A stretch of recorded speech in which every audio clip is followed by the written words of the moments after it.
नमस्कार दोस्तों, इस वीडियो में हम NIOS के माध्यम से सेवारत बीएड शिक्षकों के लिए कराए जा रहे ब्रिज कोर्स के सिलेबस के बारे में बात करेंगे। और ये वीडियो विशेषकर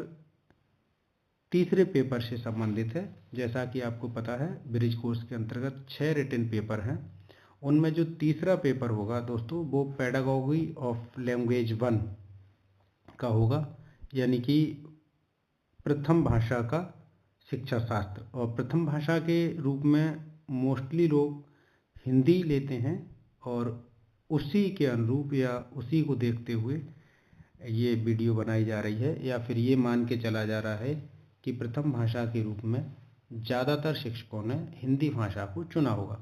दोस्तों, ये जो पेपर होगा आपका तीसरा वाला, या हिंदी भाषा का शिक्षण शास्त्र, इसमें कुल 11 चैप्टर हैं। और 11 चैप्टर्स में क्या क्या चीज़ें शामिल हैं या क्या क्या चीज़ें आने वाली हैं, चलिए हम देख लेते हैं। दोस्तों,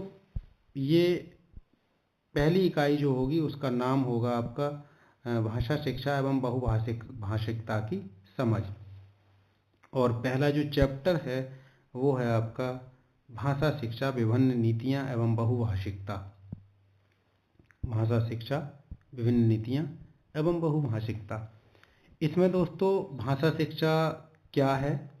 राष्ट्रीय शिक्षा नीति 2020 के विशेष संदर्भ में भाषा शिक्षा कैसी होनी चाहिए और क्या क्या प्रावधान किए गए हैं, राष्ट्रीय पाठ्यचर्या की रूपरेखा बुनियादी स्तर पर, और विद्यालय शिक्षा या विद्यालय स्तर पर के विशेष संदर्भ में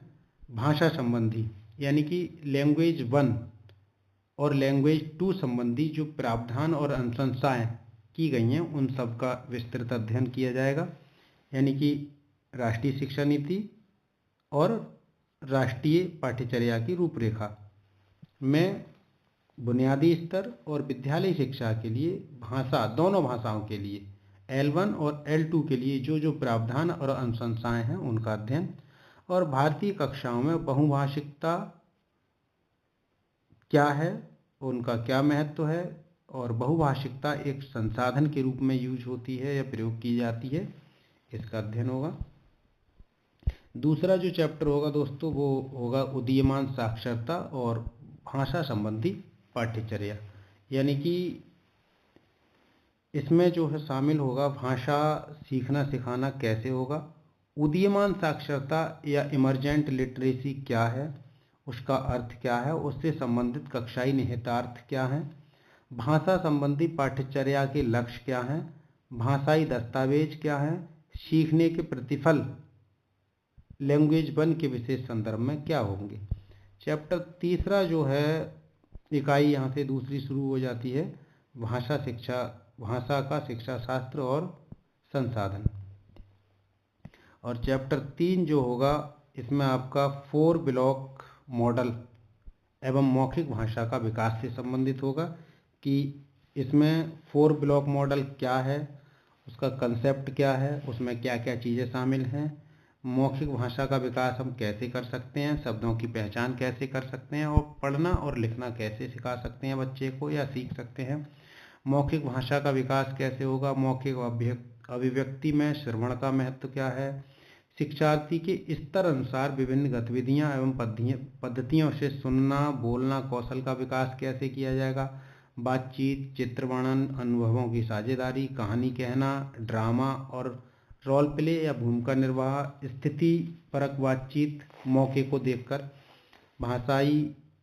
खेल, भाषण, सृजनात्मक बाल साहित्य और प्रश्न पूछना, अपनी राय देना, प्रतिक्रिया देना इत्यादि चीज़ें चैप्टर 3 में शामिल होंगी। चैप्टर 4 में आपका शब्द पहचान और विभिन्न रणनीतियाँ ये शामिल हैं। इसमें हम शब्दों की पहचान कैसे करेंगे, ध्वन्यात्मक जागरूकता क्या होती है, अक्षर पहचान क्या है, ध्वनि आकृति संबंध क्या है, लिखित शब्दों और वाक्यों की पहचान, लिखना पढ़ना, कहानी कविता के माध्यम से शब्द भंडार का विकास चैप्टर 4 में शामिल हैं। चैप्टर 5 का जो नाम है वो है पढ़ना एवं विभिन्न संसाधन। पढ़ना क्या है, पढ़ना है समझना, सीखने के लिए पढ़ना, समीक्षा का निर्माण, विविध प्रकार के पाठ्यवस्तु को पढ़ना, व्याख्यात्मक पठन, गहन पठन, सस्वर पठन, मौन पठन, साझा पठन, निर्देशित पठन और स्वतंत्र पठन। ये प्रत्येक प्रकार का पठन क्या है, इनमें क्या मूलभूत अंतर है, ये सब चीज़ें चैप्टर 5 में होंगी। पढ़ने की कौन कौन सी रणनीति हैं, पढ़ने से पूर्व और पढ़ने के बाद की कौन कौन सी गतिविधियां हैं, पढ़ने का विकास कैसे कर सकते हैं, उसके विभिन्न संसाधन कौन से हैं, पठन कोना क्या होता है, बाल साहित्य क्या है, बाल पत्रिका का क्या महत्व है, पोस्टर, चित्र, समाचार पत्र, होर्डिंग्स, अक्षर, शब्द, वाक्य और कार्ड्स क्या हैं, पाठ्यपुस्तक क्या हैं, इनसे पढ़ने में कैसे सहायता मिलती है, संपूरक सामग्री क्या है, जादुई पिटारा क्या है, ऑडियो वीडियो कार्यक्रम क्या है, ई विषय वस्तु ई कंटेंट क्या है, दीक्षा पोर्टल और स्वयं पोर्टल इत्यादि, ये सभी चीज़ें क्या हैं और इनसे पढ़ने में क्या फ़ायदा या फिर हेल्प मिलती है, चैप्टर 5 में शामिल हैं। चैप्टर 6 जो है लिखने से संबंधित है। इसका नाम लिखना एवं लेखन कौशल का विकास है। इसमें लिखना क्या है, पठन और लेखन का क्या संबंध है, लेखन की प्रक्रिया क्या है, आदर्श लेखन क्या है, साझा लेखन, निर्देशित लेखन,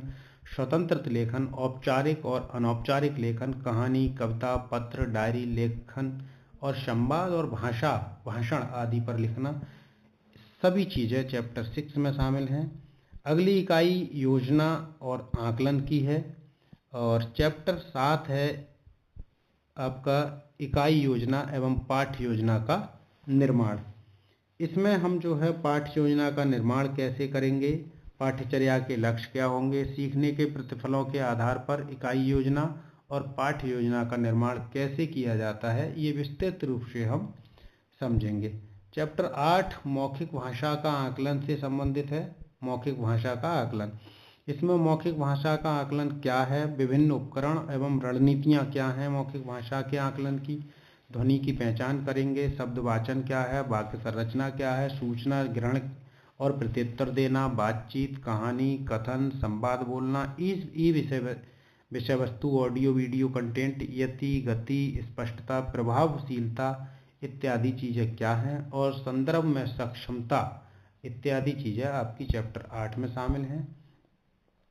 चैप्टर 9 आपका पठन का आकलन है, यानी हम जो पढ़ते हैं उसका असेसमेंट कैसे करेंगे, इसमें कौन कौन से क्षेत्र हैं और उपकरण और उनकी रणनीतियाँ क्या हैं, जैसे पठन समझ के साथ पढ़ना, विभिन्न प्रकार की पाठ्यवस्तु को पढ़ना, विशेष सूचना के लिए पढ़ना, अनुच्छेद को पढ़ना, प्रतिक्रिया या रेस्पॉन्स क्या है, अपरिचित और परिचित पाठ्यवस्तु को पढ़कर अपनी राय प्रतिक्रिया आदि देना, विश्लेषण क्या है, अवसंकेत का विश्लेषण, मिसक्यू एनालिसिस और निर्माण आकलन के लिए कार्यपत्रक यानी वर्कशीट भरना, और आकलन मदों प्रश्न पत्रों का निर्माण कैसे किया जाएगा, चैप्टर 9 में शामिल होंगे। चैप्टर 10 लेखन के आकलन से संबंधित है, यानी हम जो भी लिखते हैं या बच्चा जो भी लिख रहा है उसका आकलन कैसे किया जाए। इसमें लेखन का आकलन, समझ के साथ लिखना, विचारों को समायोजित करना, विभिन्न उपकरण एवं रणनीतियाँ, सुनकर लिखना, सृजनात्मक लेखन के अंतर्गत कहानी, कविता, संवाद, अनुभव, सूचना आदि लिखना, शब्द, वाक्य, अनुच्छेद, संयोजन, विराम चिन्हों का प्रयोग कहाँ किया जाएगा, कैसे किया जाएगा, समझपूर्ण विराम चिन्हों का प्रयोग, संदर्भ में व्याकरण, लेखन के आकलन हेतु कार्यपत्रक और आकलन मदों का प्रयोग, ये सब चीज़ें चैप्टर 10 में शामिल हैं। और चैप्टर 11 जो होगा आपका, उसका नाम आकलन के कुछ अन्य पक्ष हैं। अब तक हमने जैसे पठन का आकलन और लेखन का आकलन ये चीज़ें आई थी, लेकिन अन्य पक्ष में आकलन के स्व संशोधन, हम अपने आप संशोधन कैसे कर सकते हैं, और आकलन 360 ऑलराउंड आकलन, ये चीज़ें चैप्टर 11 में शामिल होंगी। और दोस्तों पेपर 3 यानी कि पेडागॉजी ऑफ लैंग्वेज 1 हिंदी के इस सिलेबस से संबंधित या फिर ब्रिज कोर्स से संबंधित यदि आपकी कोई क्वेरी है या आपके मन में कोई डाउट है तो आप उसके लिए हमारे कमेंट बॉक्स में कमेंट छोड़ सकते हैं। और पूरा वीडियो सुनने के लिए धन्यवाद।